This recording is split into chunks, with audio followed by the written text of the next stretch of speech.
Hey everyone, Tankenstein here. In this video I'll go over the MiG-21 PFM and give you a brief overview on the plane from my experience in it, as well as a recommendation of if you should purchase it or not. I'll make this video uber quick as it will be a brief overview that will give you only what you need to know.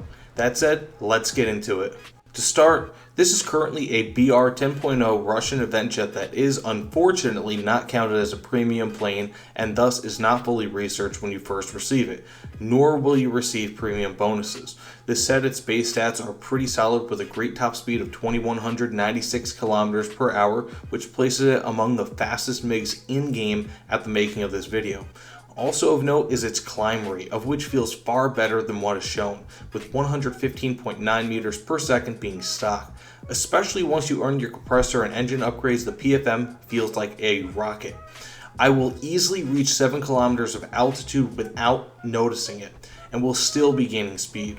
This, however, comes at the cost of fuel capacity, as the minimum fuel capacity is not enough to complete even the simplest of matches, unless of course those matches end quickly. The PFM has also been getting a lot of hate, as it is a top-tier Russian jet that people expect to compete immediately once they get it. Unfortunately, as stated before, you do not get all the modules unlocked immediately with this plane, so being that many of the people earning this have limited experience with jets, if any at all, and possibly no experience with MiGs, this plane will of course seem terrible once you first get it. I, however, have some German MiGs, and once I got through the teething pains with this plane, found what works and what doesn't. One of the major downfalls of this plane is the ridiculous energy loss. I cannot overstate how quickly I will drop to under 300 kilometers per hour if I'm not careful. Thankfully, acceleration is lightning quick, but that will not stop you from being a sitting duck at moments. This said, despite what all the people are saying and with the knocking of this plane, it's actually pretty decent once upgraded at least part way. Well, decent if you're good with aiming. Remember, you're not buying or researching this plane for its base stats. You want its top stats, and all jokes aside, they're pretty good. Stats, however, do not tell you that this gun is mediocre, and that's not because it can't kill, but because it has very little ammo and requires laser precision. It does have a great chance of setting enemies on fire, however. As I mentioned before, this plane bleeds energy extremely quickly.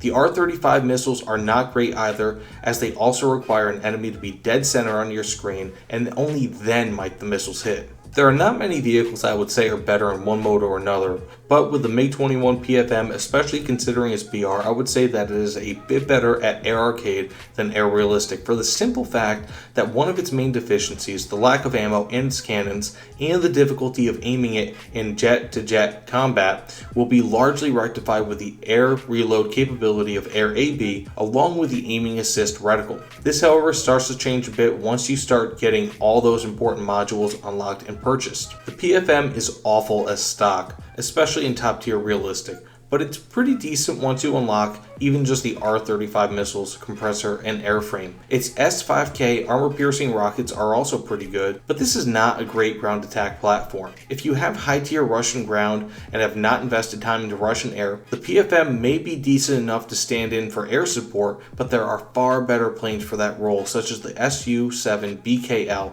of which is also at 10.0 BR. So, is this plane the trash that people claim it is? Yes and no. I could see why people would hate it in Air RB, especially with the higher skill enemy players at top tier, plus the fact that few people have actually upgraded the PFM fully. With a team full of stock PFMs versus premium Harrier GR1s, it's easy to mistake the PFM as garbage. Once you upgrade it though, it is more than capable. Again, I would say this plane is better for arcade players due to the mode that mitigates the PFM's weaknesses, but the PFM is still usable at 10.0 BR at Air RB. This said, if it did not have the ridiculous speed that it does have, the PFM would be a much lower BR.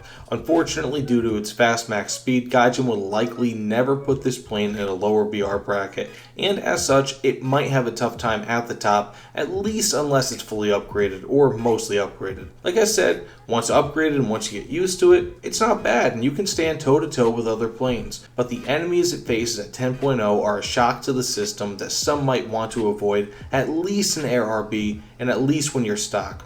So the final verdict, should you buy this plane? Yes, if you're a collector and or play a ton of Air AB, you might want to purchase this plane. But if you really don't want to grind out a marketplace plane or an event vehicle from stock, you might want to avoid it if you love playing air RB. That said, thanks so much for watching, everyone. Like I said, I wanted to make this a relatively quick video, and this is one of my shortest reviews ever. Please like, comment, subscribe if you have not done so already. Hit that notification bell. I know it's kind of a meme at this point, but it really does mean a lot to me. That said, thanks again, everyone, and I will see you all on the other side.